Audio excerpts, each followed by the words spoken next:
Before we wrap up tonight, there's one more thing I do want to say about me, my brother, my family, and you. First, thank you. Thank you for reaching out.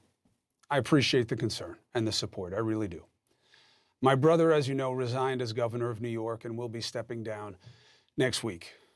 There are a lot of people feeling a lot of hurt and a lot of pain right now. And my hope is that ultimately everyone involved can get to a better place, that some higher good will be served in all this. As for me, I've told you it's never easy being in this business and coming from a political family, especially now. This situation is unlike anything I could have imagined. And yet I know what matters at work and at home. Everyone knows you support your family. I know and appreciate that you get that. But you should also know I never covered my brother's troubles because I obviously have a conflict. And there are rules at CNN about that. I said last year that his appearances on this show would be short-lived. And they were. The last was over a year ago, long before any kind of scandal. I also said back then that a day would come when he would have to be held to account, and I can't do that. I said point blank, I can't be objective when it comes to my family. So I never reported on the scandal. And when it happened, I tried to be there for my brother. I'm not an advisor. I'm a brother. I wasn't in control of anything. I was there to listen and offer my take. And my advice to my brother was simple and consistent. Own what you did. Tell people what you'll do to be better. Be contrite.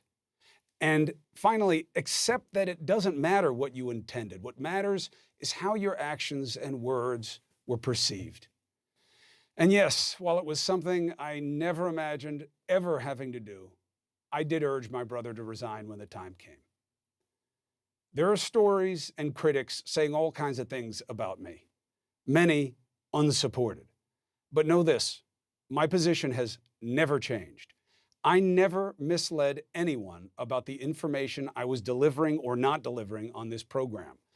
I never attacked nor encouraged anyone to attack any woman who came forward. I never made calls to the press about my brother's situation. I never influenced or attempted to control CNN's coverage of my family.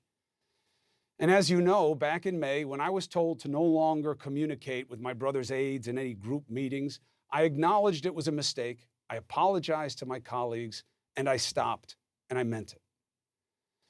It was a unique situation being a brother to a politician in a scandal and being part of the media. I tried to do the right thing, and I just want you all to know that. As I've said, we have rules here at CNN that prevent me from reporting on my brother. They remain in place and will continue to. Tonight, I simply wanted to address something that, given what's happened, I just felt it needed to be said. This will be my final word on it, and I appreciate you giving me the opportunity to do so.